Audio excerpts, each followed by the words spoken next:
పోస్టుల భర్తీకి కసరత్తు చేస్తున్నామన్నారు. సీఎం పార్టీ కోసం కష్టపడిన వారికి నామినేటెడ్ పదవుల్లో ప్రాధాన్యత ఇస్తామన్నారు.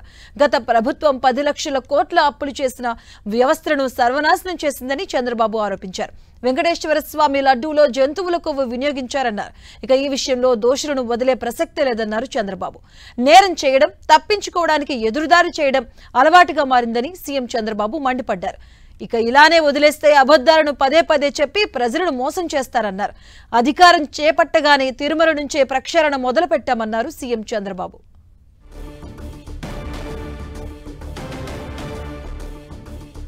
ప్రస్తుతం ఏపీ సీఎం చంద్రబాబు మాట్లాడుతున్నారు. లైవ్ ద్వారా చూద్దాం.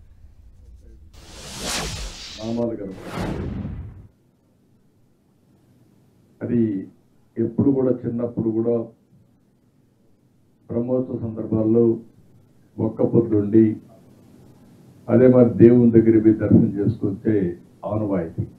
మంగాపురం ద్వారా నడిచిపోయేవాడం, మళ్ళీ ఆ మెట్లు తిరిగి తిరుపతికి వచ్చి మళ్ళీ తిరిగి వచ్చేవాడం. అలాంటి ఒక అనుబంధం. అందుకే నేను వస్తానే టెంపుల్ మాస్టర్ ప్లాన్లో భాగంగా అనేక అభివృద్ధి కార్యక్రమాలు చేపట్టాను. మాడ వీధుల అభివృద్ధి కూడా నేను ముఖ్యమంత్రిగా ఉన్నప్పుడే చేశాం. ఎన్టీ రామారావు గారు ఉన్నప్పుడు అన్నదానం పెడతాం. ఎన్టీ రామారావు గారు ఉన్నప్పుడు అన్నదానం పెడితే నేను దానికి అదనంగా ప్రాణదానాన్ని కూడా ప్రవేశపెట్టాం. అన్నదానానికి ఇప్పుడు 2000 కోట్లు కార్పస్ కూడా ఉంది. ఎంతమందికైనా సరే భోజనం ఫ్రీగా పెట్టడమే కాకుండా ఒక పద్ధతి ప్రకారం వచ్చే వడ్డీతోనే సరిపోతా ఉంది. మళ్ళీ డబ్బులు కార్పస్ పెరుగుతూ ఉంది. అన్నదానంలో కూడా మీరు చూస్తే ప్రాణదానం కూడా కార్పస్ పెరుగుతూ ఉంది, రోజు రోజుకు పెరుగుతూ ఉంది. ఈ కార్యక్రమాన్ని 2003లో సిమ్స్లో ప్రారంభించాను. ఆ రోజే నేను కొండపైకి వెళ్ళి బ్రహ్మోత్సవ సందర్భంలో దేవునికి పట్టు వస్త్రాలు సమర్పించే సాంప్రదాయం. అప్పుడే నా మీద దాడి జరిగింది. అది ఒక మిరాకిల్. 24 claymore mines. సాక్షాత్తు భగవంతుడే నన్ను కాపాడాడు తప్ప లేకపోతే ఆ యాక్సిడెంట్లో బ్రతికే సమస్య లేదు. అది ఎప్పుడు కూడా ఒక పునర్జన్మగా నేను భావిస్తాను. అందుకే నేను ఏ పని చేసినా ఒక పవిత్రంగా 2 నిమిషాలు వెంకటేశ్వర స్వామిని తలుచుకొని చేస్తాను. అదొక నమ్మకం, నాకు ఒక బిలీఫ్ కూడా. ఇలాంటివి చేసుకుంటూ మనం ముందుకు పోయే సమయంలో మనం చూస్తే నాకొక్కడికే కాదు, ఇలాంటి అనుబంధం, అనుభూతి కొన్ని కోట్ల మందికి ఉంది. అది వెంకటేశ్వర స్వామి మహత్యం. ఆ మహత్యం లేకపోతే ఇంతమందిని అట్రాక్ట్ చేసే పరిస్థితి కూడా రాదు. నేను ఎప్పుడూ చెప్పేవాడిని, ఎవరైనా పర్వాలే కానీ వెంకటేశ్వర స్వామి ఎప్పుడు కూడా అకౌంట్స్ ఎప్పటికప్పుడే సెటిల్ చేస్తాడని. ఇదే సమయంలో మీరు ఒకసారి చూస్తే రాజశేఖర రెడ్డి గారు ఉన్నప్పుడు 7 కొండల్ని 5 కొండలను అంటేనే, ఒక మాట అంటేనే నేను చాలా ఫైట్ చేశాను. దాన్ని ఫైట్ చేయడమే కాకుండా నేను పాదయాత్రతో 7 కొండలెక్కి మొక్కు తీర్చుకున్నాను.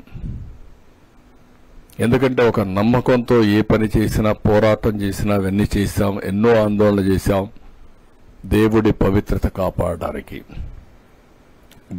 మీరందరూ చూసినప్పుడు వెంకటేశ్వర స్వామి అనేది ఒక అద్భుతమే. అక్కడికి పోయినప్పుడు కొండెక్కగానే ఒక గమ్మత్తు, మైమరిచిపోతాం. రెండో తెల్లవారుజామున 3 గంటలకు కానీ సుప్రభాత్ దర్శనానికి పోతే వైకుంఠం అనేది ఎవరికి తెలియదు, కానీ వైకుంఠం ఈ విధంగా ఉంటుంది, ఇంత ప్రశాంతంగా ఉంటుందని ఆ టైంలో మనకు ఆ స్ఫూర్తినిస్తుంది. అలాంటి ఒక స్ఫూర్తిదాయకమైనటువంటి పవిత్ర క్షేత్రం తిరుమల. అలాంటి పవిత్రమైన క్షేత్రంలో 5 సంవత్సరాలు అపవిత్రమైన కార్యక్రమాలు, రాజకీయాలకు ఒక పునరావాసం, భక్తుల మనోభావాలకి విలువే లేదు. ప్రసాదంలో కానీ నాణ్యతలో కానీ ఎక్కడికక్కడ మొత్తం అపవిత్రం చేసే పరిస్థితికి వచ్చారు. ఎన్నోసార్లు భక్తులు ఆందోళన చేశారు.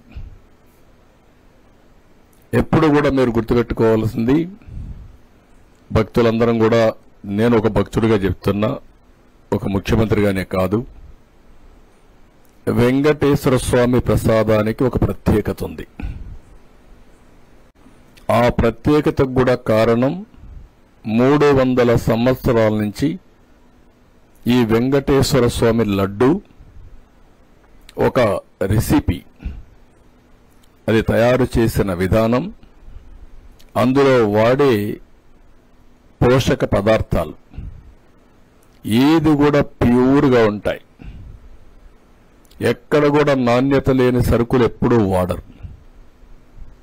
ఇచ్చేవాళ్ళు కూడా ఒక పవిత్రమైన భావంతో సప్లై చేస్తారు. దేవునికి ఇస్తున్నాం కాబట్టి పవిత్రమైన భావంతో సప్లై చేస్తారు.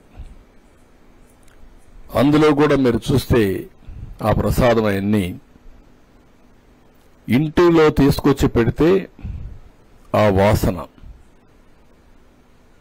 ఒక మంచి వాసనతో ఉంటుంది. ఒక్క లడ్డే కాదు, జిలేబీ కానీ, వడ కానీ, లేకపోతే అక్కడ పొంగల్ కానీ, దేనికదే ప్రత్యేకత. నాకు ఒక అనుభూతి కూడా అక్కడ పోయినప్పుడు, కొండపై తిరుమల పైన భోంచేస్తే అక్కడ చేసే వంటలు కూడా చాలా రుచికరంగా ఉంటాయి. ఎందుకంటే 1,00,000 మందికి భోజనం పెట్టేటప్పుడు అక్కడ ఉండేటప్పుడు కూడా నేను చాలాసార్లు రివ్యూలు చేసేవాడిని. ఎలాంటి మీరు ప్రోడక్ట్స్ వాడుతున్నారు, ఎంత రెసిపీ వాడుతున్నారు, ప్రాసెస్ ఎట్లా చేస్తున్నారు, టేస్ట్ను కూడా ఇచ్చేయండి, పౌష్టికాహారం చేయమని చాలాసార్లు చెప్పాను. రెండోది, మీరు ఇంకొకసారి చూస్తే వెంకటేశ్వర స్వామి దగ్గర నేను మొత్తం హెలికాప్టర్స్తో సీడ్ బాల్స్ వేయించాం. 9 సంవత్సరాలు ఎప్పుడు పోయినా సమీక్షలు చేసి కడాన నేను మన ఆ మహర్షి ఎవరైతే ఉన్నాడో హిమాచల్ ప్రదేశ్లో ఉండేటువంటి ఆయుర్వేద ప్రోడక్ట్స్ కూడా తయారు చేసి రామ్దేవ్ బాబా ఆయన్ని కూడా తీసుకొచ్చి తిరుపతిలో ఉండే ఆయుర్వేద వెంకటేశ్వర స్వామి ఆయుర్వేదకు దీనికి అనుసంధానం చేసి టెంపుల్ చుట్టూరు అంతా కూడా తిరుమల మొత్తంతా ఒక ఆయుర్వేద ప్లాంట్స్ కూడా పెట్టి ఆల్ మెడిసినల్ ప్లాంట్స్ పెట్టి ప్రమోట్ చేశాం. వాటర్ కన్జర్వేషన్ అన్నీ చేశాం. అందుకే ఎప్పుడు కూడా మీరు చూస్తే ఒక పచ్చగా ఎప్పుడు వెంకటేశ్వర స్వామి దగ్గర అంత మునుపు అక్కడక్కడ రాళ్లు కనపడేట్టు కానీ రాళ్లల్లో కూడా చెట్లు పెట్టి ఒక పవిత్రంగా చేసుకున్నాం.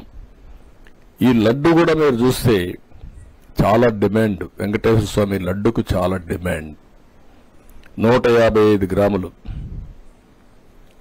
ఆ తయారీకి 40 గ్రాములు ఆవు నెయ్యి, 40 గ్రాములు శనగపిండ, ఇతర దిగుమతులు కలిసి 70 గ్రాములు మొత్తం ఉపయోగించి ఒక నాణ్యత, సువాసన, అందులో వేసే పదార్థాలన్నీ యూనిక్ గా ఉంటాయి. దీన్ని